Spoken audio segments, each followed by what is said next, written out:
It's Pirate Radio. It's Monday afternoon / Monday evening. Me, Jay Fresh, live in the place. We call the show Jay Fresh and Friends. I bring along loads of sick artists from the world of hip-hop and grime, the world that I represent.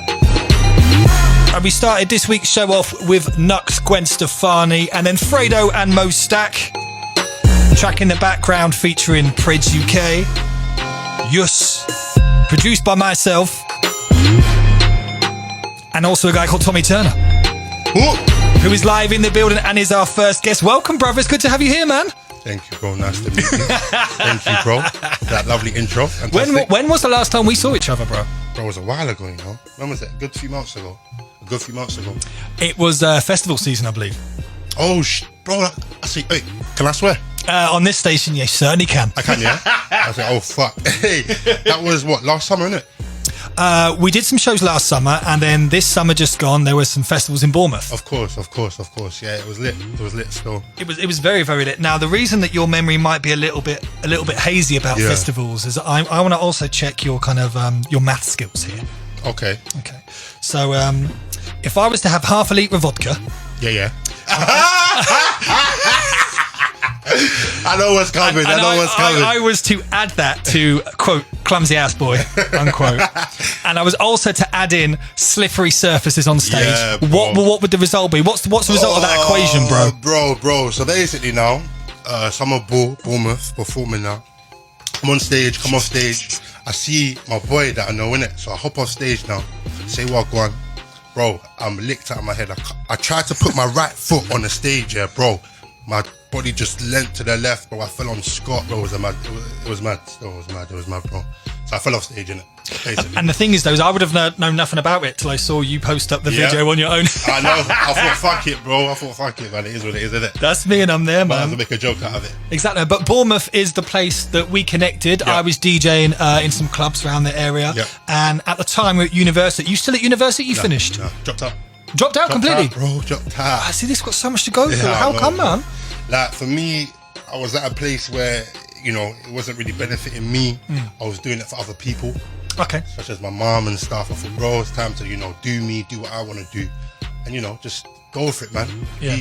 Be courageous, bro. You get me? I'm not going to get nowhere from just, you know, following the crowd or just doing it for the sake of it, you know? Whatever it is you do in life, you've got to do what is right for you. Exactly. Sounds 100%. basic, but it is true, man. 100%. And so what, is it music full time now?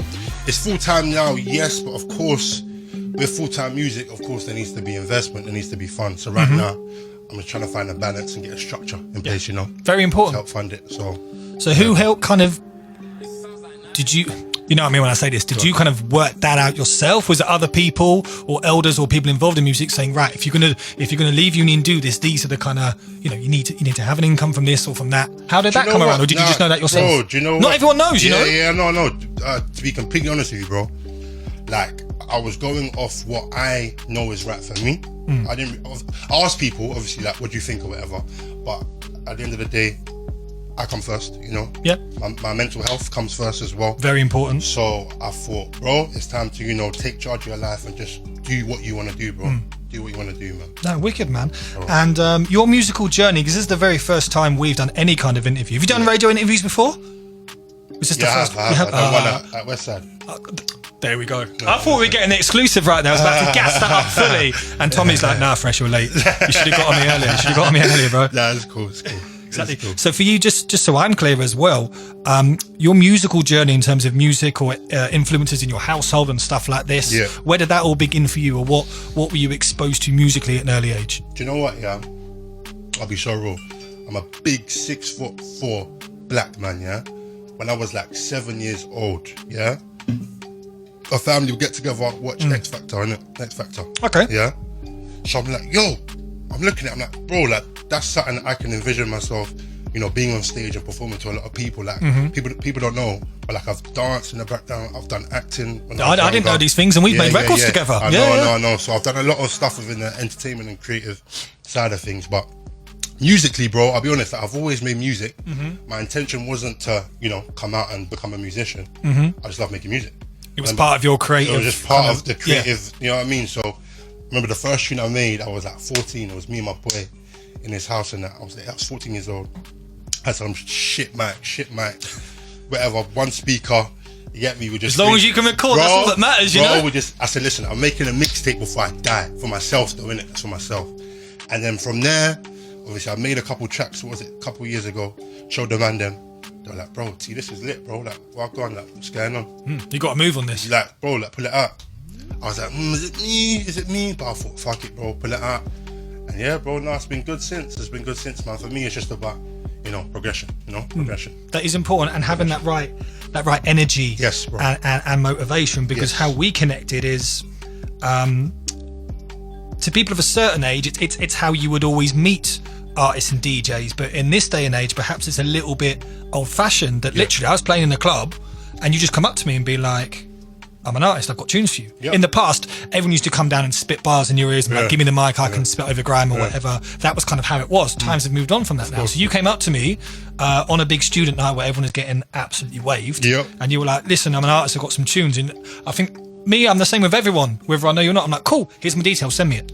And hardly anyone ever follows through.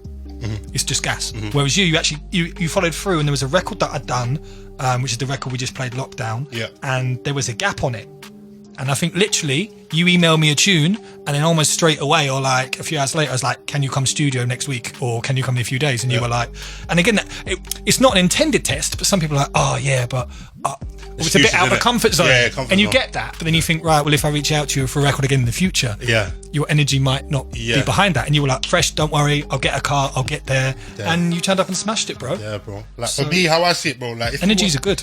Yeah, bro. If like you were in a club, for me, it's all about energies, isn't it? You in a club. I knew, of course, you're a big DJ in Bournemouth or whatever.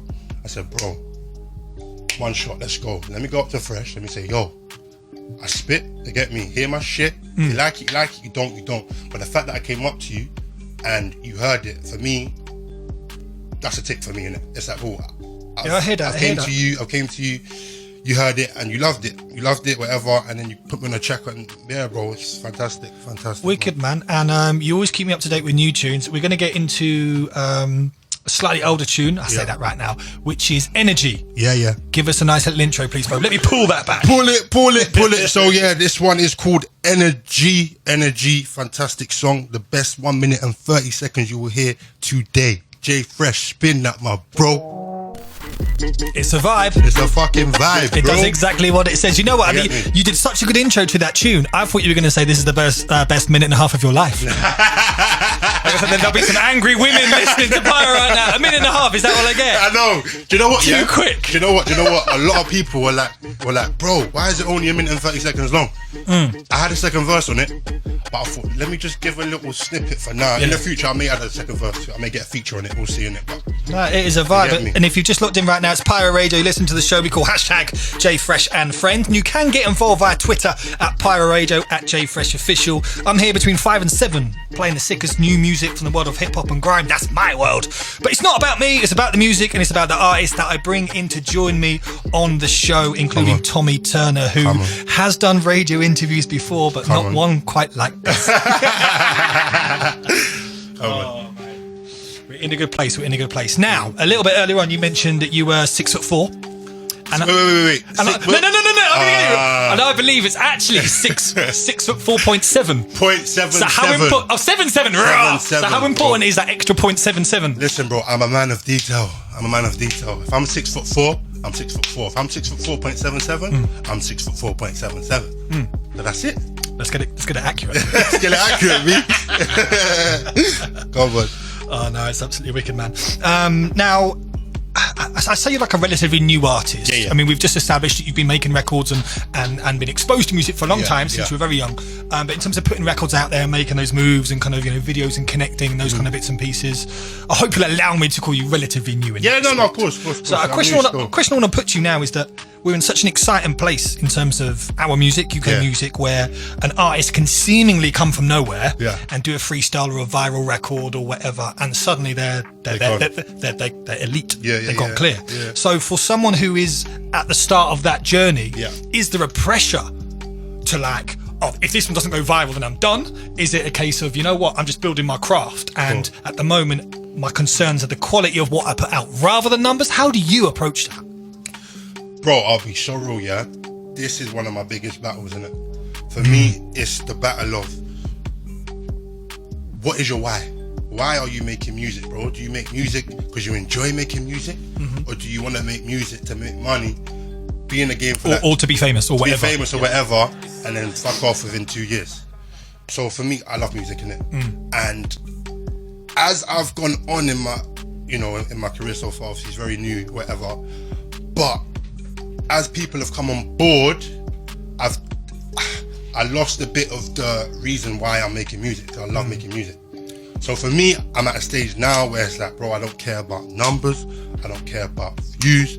I'm making a song because I want to make the song, and that's it. And that's it, bro. So if you go viral, big up you, innit? Big up you. But for me, it's about longevity, innit? I'm not here to just try and come in for a year and then fuck off. I want to be here for a long time. So, And I think it's interesting because everyone has their own outlook. Some people look at it and go, if it ain't hit records, I can't be bothered. Yeah. I mean, what you've said there echoes a similar vibe to myself, that like, I've been doing this a long time. Just everything that we do, and like, you do it because it's okay, it's enjoyable, but it's who you are. Yeah. Radio's incredible. I love doing it. I love being able to get artists like you on, play records, talk to people who are listening. Yeah. They can be part of that journey. Like, we do it because this is who we are. Of course, bro. Do you know what I mean? So course, I love that. I love that, man. man. Same wavelength, same energy. Exactly, bro. Stay true to yourself, man. Don't sell your soul. Exactly. Now, we've got time for one more record from yours that you only sent over to me recently. Holla back. Holla back. Holla back. My new one. So, actually, go on, do your stuff and then I'll do my whatever. No, I was going to say, man, give us a quick rundown of the record, please, bro. I made this time ago. Basically, the story behind this, me and my boy Admir, big up Admir Beats from Sweden. We're in his room, had like one mic, one speaker. We thought, F it, bro. Got drinks in, whatever, smoking, whatever. And then, bro, we just made it within like 2 hours, bro. So for me, this song is about how I felt at the time, and I enjoyed it a lot. It's different, but you get me. I love it, so yeah.